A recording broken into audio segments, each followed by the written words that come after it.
So I'm out here in the lower Pyrenees. I'm doing a little bit of a shakedown hike, kind of doing some last minute gear testing and just kind of getting things dialed in. But this is going to be useful for anyone who's into ultralight, through hiking, backpacking. I wanted to share some of my experiences, talk about some of the gear providers that are making really good gear out of Europe. And not least of all is this Pyrenees shelter from Lightweight Equipment. That's kind of the crescendo of the video, so I'll leave that to last. Let's get into it. So welcome back to the channel. My name is Chase. This is all about preparing your mind, your body and your gear for the mountains. So let's start with the most important stuff, the backpack. So pack is from Lightweight Equipment. They are a small ultralight gear manufacturer out of Ukraine. And this is made from DCF, formerly Cuban fiber. It's extremely light, less than 500 grams. Each model is a little bit different as they are handmade. This is really something that has everything that I wanted in a backpack. I looked long and hard to find a manufacturer in Europe that was doing really good quality stuff and had all the features that I wanted. So quickly, the features that I wanted were lots and lots of pockets. I'm big on pockets. So flexible shoulder pockets. I'm going to be putting my phone in there. You know, I can put my sunglasses in there or whatever. I really wanted a little bit of padding, both on the shoulders and the hips. A sternum strap. Just something that I really need in a backpack. I always feel far more comfortable and far more kind of safe, and I can adjust the pack weight if it's annoying my shoulders really finely if I've got a sternum strap. So I really wanted that. It's got a little whistle there as well, which is cool. On the hip belts, it's got two big pockets also, and I really love having pockets at my hips, so that was something that I really needed. And of course, it's got a hip belt clasp as well. I've made a little bit of a modification here. The pack, you know, comes without that section. What I've done is modify this a little bit. This paracord here, I've swapped it from the front of the pack to the back of the pack, and I've taken my back support from my little Osprey 22-litre backpack, and I've just slid that in here. So essentially now, I kind of have like a framed pack for under 500 grams. So I'm not going super ultralight. I'm probably going to be carrying about 10 kilos. I've got lots of camera equipment I'm going to be filming along the way. So it's pretty important for me to have a little bit of back support and be comfortable for, you know, the month or so that I'm going to be spending out here. On the front of the backpack, you know, you see these on a lot of these ultralight gear manufacturers now. Stretchy pocket on the front, so you've got heaps of room. You can throw loads of different stuff in there. I've got, you know, my trowel, my toiletry stuff in there. So there's lots of room at the front there. Typical kind of roll top closure with a big buckle over the front. Lots of kind of paracord all over it. And you know what these packs are like. They're pretty simple, very light, very basic stuff. But what I really wanted for this was to be able to modify it. I wanted big pockets, and that's what I got with this backpack. I'll go into more detail on a separate video about this pack later on once I've used it and once I've got to know a little bit. But for now, that's it. In terms of my water, I'm just taking a 1.5 litre plastic water bottle. I've got a Fair Cap filter, really cool little company out of South America. And they have a really strong mission behind their brand, helping out people supplying fresh water to communities in need in South America. So I was very happy to buy one of these and support those guys. That screws just onto the top of the water bottle, just like it does with any Soya or any other kind of in-bottle water filter like that. So that is my water system. Okay, in terms of clothing, there's not much of it. I'm going pretty light in terms of clothing. This is a Coolmax shirt. This costs 10 euros. Coolmax is an amazing fabric. It breathes really, really well. It feels like cotton. I don't really like the feel of polyester. It makes me feel gross, sweaty and icky.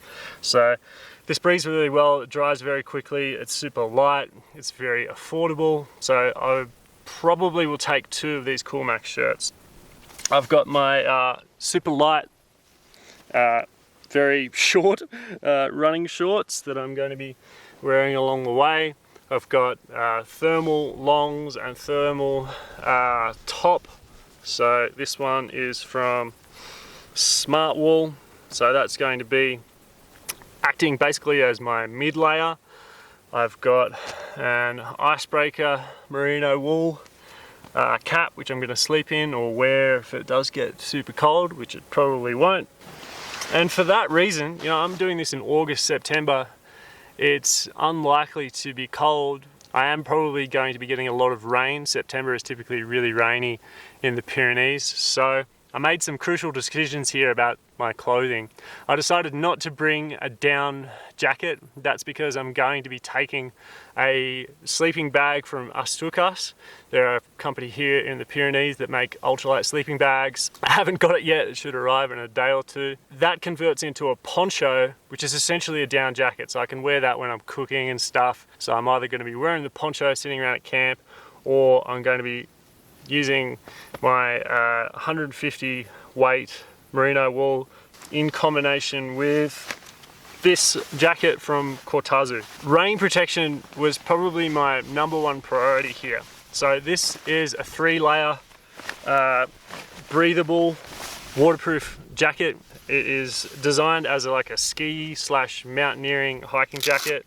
It breathes incredibly well. It has excellent thermal properties. It keeps me very, very warm, but also prevents me from sweating. So it has a breathable membrane similar to Gore-Tex throughout, but I really find that it's super comfortable. Again, it's got lots of pockets. I actually got this more for mountaineering. It is a helmet compatible hood. So that is going to be my major, you know, foul weather jacket, whether it's windy or rainy. I'm going to be probably wearing this a lot. So I'll have that with the Smart Wool underneath, and I think that'll be plenty of warmth. In terms of other clothing, I've got these socks from Venturi. I've got 2 pairs of these, so I've got a long pair and then I've got a short pair. These are incredible socks. I really recommend that you guys look into these. They have a lifetime warranty. They've got anti-microbial Silverlight technology. They dry super quick. They breathe. They are basically blister proof. So if you've got a good sock shoe combination, you really shouldn't have any problems with your feet. I think it's worth investing a lot of money in socks. I've always said that. I'll continue to say that. I think people overlook socks and how important they are. You know, if you're walking for 500 miles, you really want to have your foot care system down, and part of that for me is about having really, really good socks, and these Venturi socks are ridiculously good. They have a lifetime warranty, so even if they do wear out, which I'm sure they won't, they're crazy durable, they will send you a new pair. So pretty awesome stuff. In terms of the shoes, these are my old Dynafit trail runners. I'm not going to be wearing these. I've got a brand new pair of shoes. Again, they still haven't arrived. I'll probably do a separate video all about those. And the last piece of clothing that I'll talk about is my hat. This is just from Decathlon here, 11 euros or something like that. Very, very light. I like the light, soft material. The main reason why I wanted a hat like this is because it's August, September, it's going to be very, very sunny, very, very hot. So I really needed like good sun protection. That was a very important purchase. I'll also take a cap as well, because sometimes I just like wearing a cap. Let's talk food. So I'm primarily going to be doing cold soaking, but I do want the luxury of having a hot meal every now and then. I'm very happy to carry the extra 300 grams or whatever to bring a gas canister. So I will be bringing some gas along the way. My Covia Stove, which I've talked about in detail before. I've just taken the stability plate from my jet boil, and I'm taking that along with me because I pretty much always need it. In terms of my cooking vessel, I have a Lichada titanium 650ml pot with a lid, so I can cook / eat out of that. I will bring an extra cold soaking container, just like a peanut butter jar or whatever, to do my cold soaking in, and I'll be cooking, you know, making coffee, and this thing comes with a nice little soft lightweight pouch. So that's essentially my cook system. I have my food bags. These are from New Dora. These are silicone, leak-proof, like a Ziploc kind of bag, reusable. So in terms of my food, this is one thing I spent a really large amount of time on, trying to plan good quality nutritious meals that are lightweight. A lot of the research that I did were from people in the States, and they're eating a lot of like very typical American style food. So I'm going to be doing a whole separate video about, you know, nutrition on trail and what I'm using. This is definitely one of the meals I'm going to be making on the GR11. These bags are going to be crucial for my meal planning. I got 12 or 15 of these for like 10 euros on Amazon. Totally worth it. That's an absolute game changer in terms of food. Definitely look into those. Other little bits and pieces that aren't particularly important, just a mosquito head net. I actually can't see shit. Repair kit, my tent stakes. I'll talk about my tent in detail pretty shortly. I've got my Valon Classics sunglasses, which I've done a whole video on. I might take a different style, we'll see. I've got my Cedar Summit long-handled spoon. I'm not taking a fork, I don't really need a fork.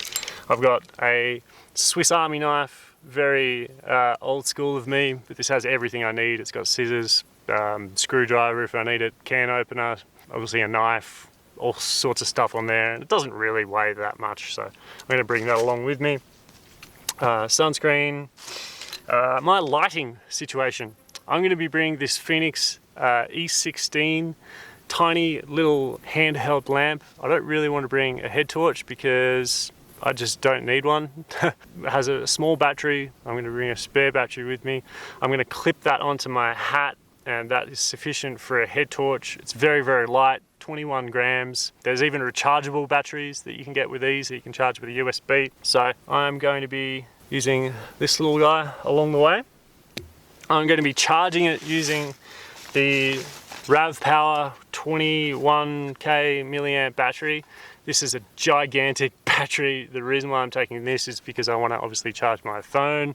The camera that I'm filming this on needs to be charged, as well as my little torch there can be charged by this battery. So I wanted plenty of battery on this trip, mainly because I've been doing a lot of filming. So I think this will last me.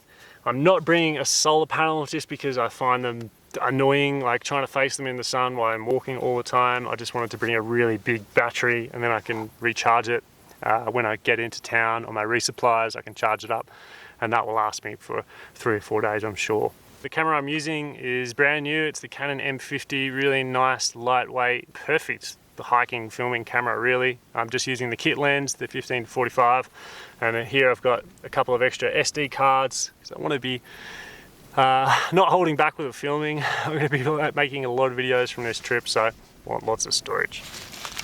Alright, we're getting to the business end of things. Let's start talking about sleeping. Oh, I've been kneeling here for a while. Oh, god damn. I'm getting old. Like I said, I'm going to be using my Astucas quilt poncho thing. I'll do a whole separate video about that.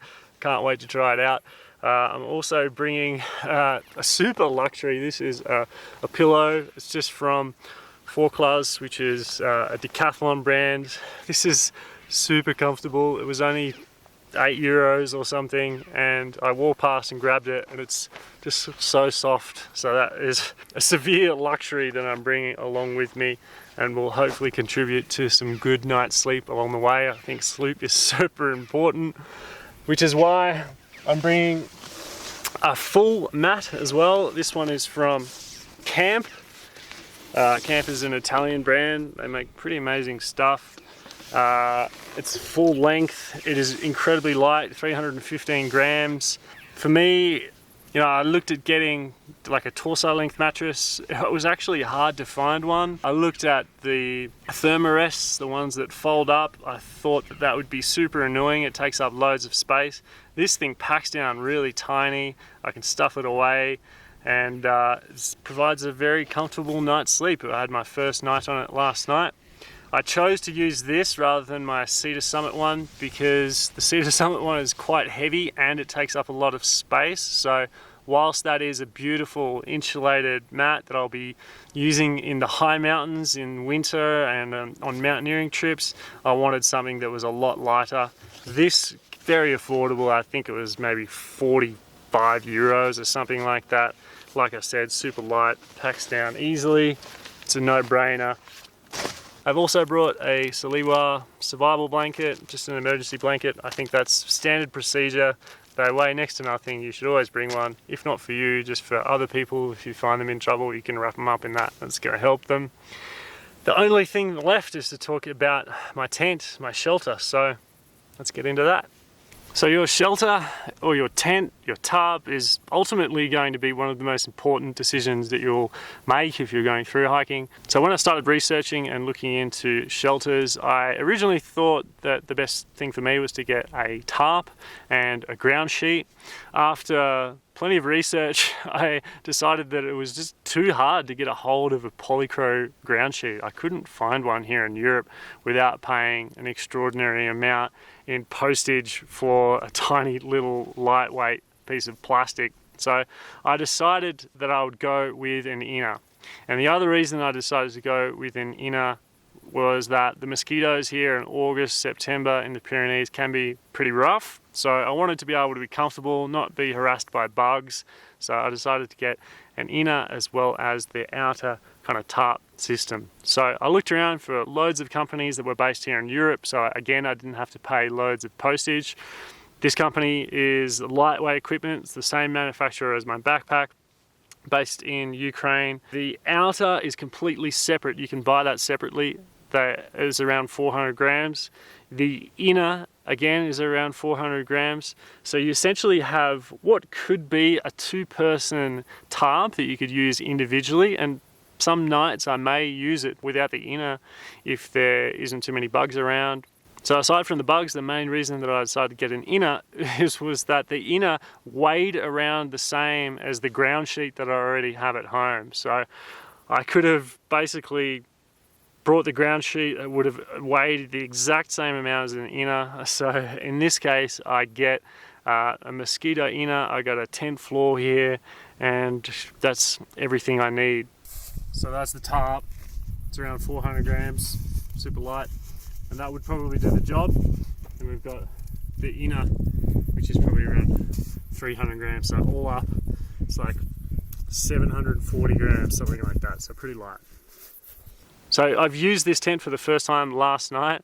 I'm actually out here with my girlfriend and we slept in there together.